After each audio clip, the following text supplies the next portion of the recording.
Hi. So, as you can tell by previous clips, I went to the library. I have no self-control, and I tell myself, Ashley, when you go to the library, be intentional. You don't usually go into the libraries, you usually put an order in online and then go pick it up, because you end up coming away with like 20 books, and some of them you end up not even wanting to read. So I went into my library and came away with 20 books that I may or may not read. So I'm going to show you what I got while putting them on this shelf. Currently, they have manga on it. Yes, thank you, Gotham. Hi. I'm gonna be taking all of these off, putting them on my regular shelf, probably by myself, not recording that, and then putting my library books here.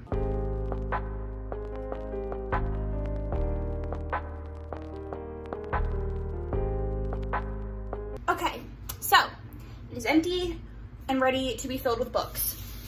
So let's talk about what I got. And again, I might not even read these. I might decide like a week, 5 days, 2 hours from now that I don't want to read any of these. I want to read romances. It's possible. I'm either like a reader that wants like a really emotional and or steamy romance with some really dark elements in it, or a very expansive fantasy story with like great magic systems. And I'll occasionally throw in some horror and some thrillers or whatever, but usually I'm one of those two things. The first book that I got was Frederick Bachman's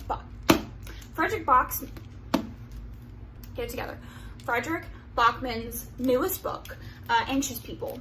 And I am not one of those people that likes reading books that have that message of like, life is so important and you should lead it and you should, every day matters and do what you, like those stories are very, very boring to me.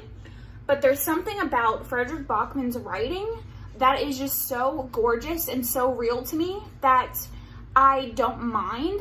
I read previously A Man Called Ova, and I gave it 3 stars, but that book, I loved that book. It's very deep and it's very dark and it's about hope, and the guy reminded me of my grandfather.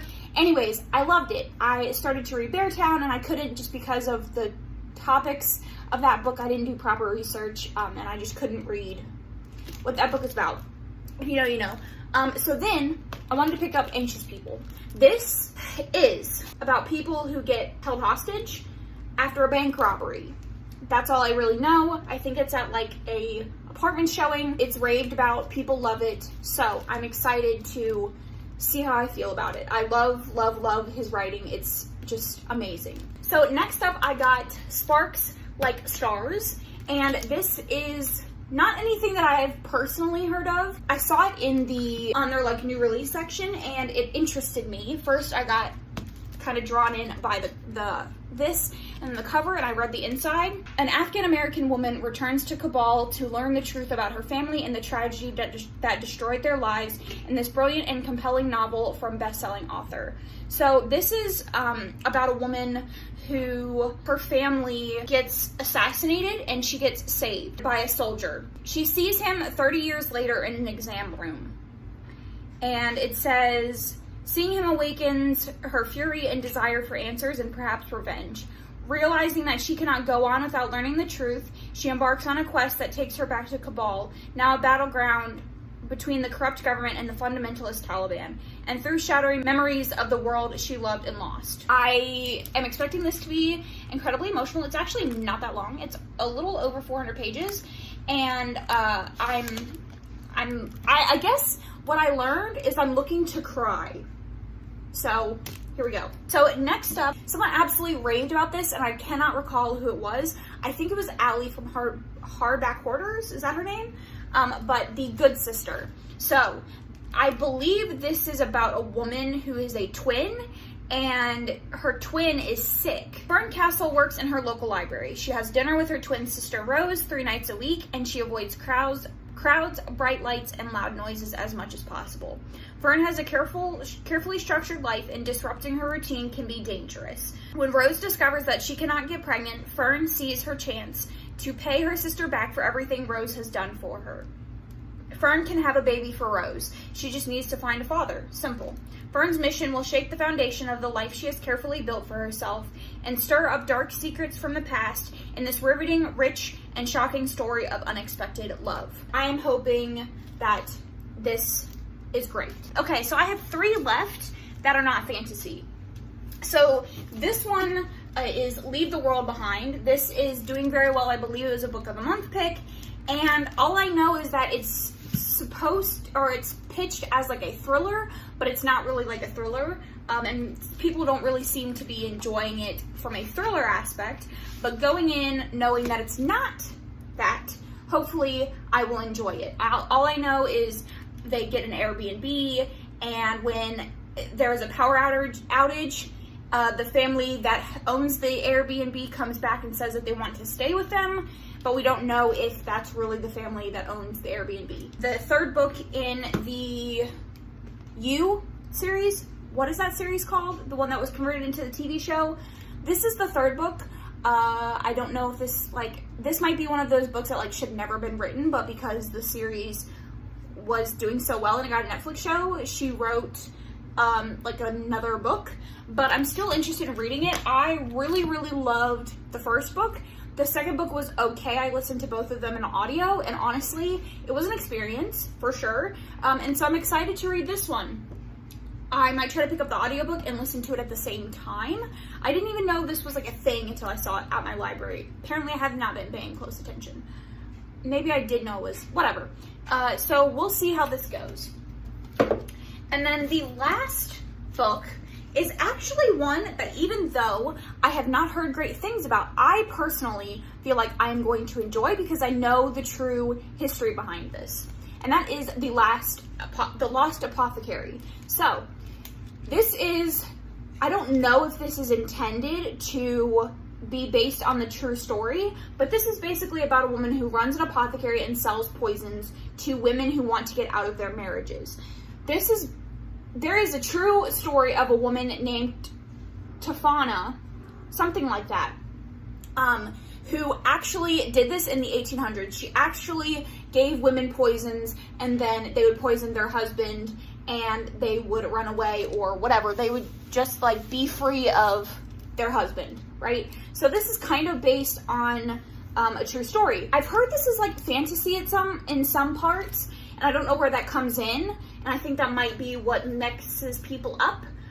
But I'm still excited to read it, knowing the actual story of this.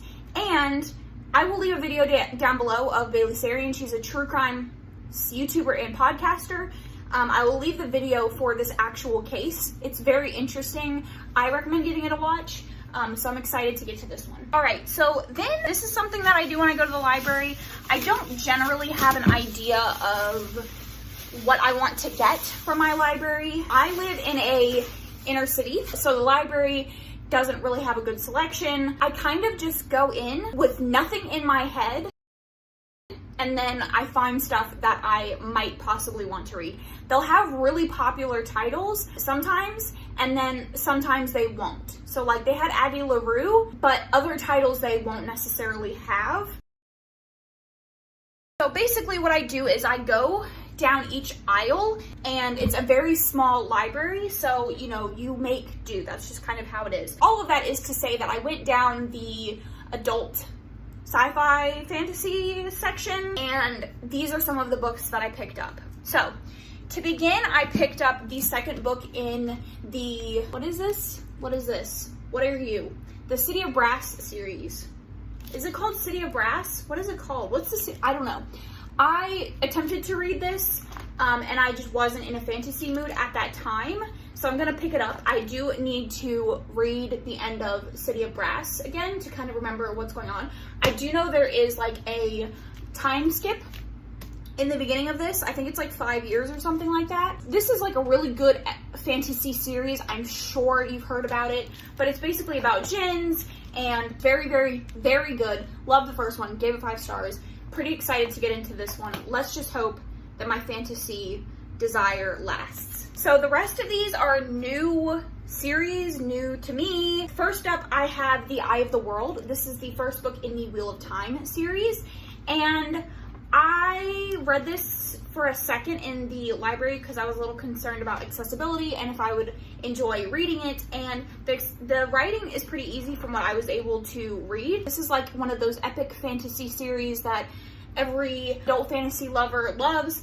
So I'm excited to get into it. And it says, for Rand al'Thor and his friends, life in the sleepy village of Edmund's Field has been very dull. Until the appearance on Festival Night of Moraine, a mysterious woman who claims to be a magician who can wield the One Power. Soon after, the village is attacked by a tribe of half-men, half-beasts. Rand and his friends are forced to flee, but his escape will bring him face to face with the Dark One, the most powerful force of evil in the universe. So, I hope I enjoy this. It's also like a 15-book fantasy series, something like that. So maybe we don't hope that I enjoy it. Next up, we have The Last Wish. This is the introduction to The Witcher. I believe this is short stories, like a short story collection, just kind of introducing Geralt and all of that. I've heard not fantastic things about the book. I hear there's a lot of like misogynistic elements to it, but I enjoyed the TV show and I really like the video games. So we'll see how the books are. Next up, I got Red Rising. This is probably also something that you've heard about. And it is basically about this caste system world. And the main character is part of a lower caste system.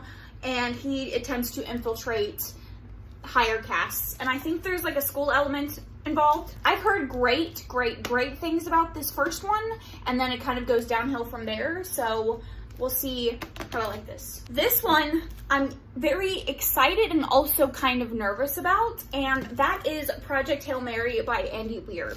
This is the author of The Martian, which I read this years and years prior to my booktube channel, and I absolutely adored it. I think something so fantastic about Andy Weir's writing is that it's heavy sci-fi, but he makes it incredibly accessible to someone that is not really into sci-fi or is getting into sci-fi and may not understand what he's talking about.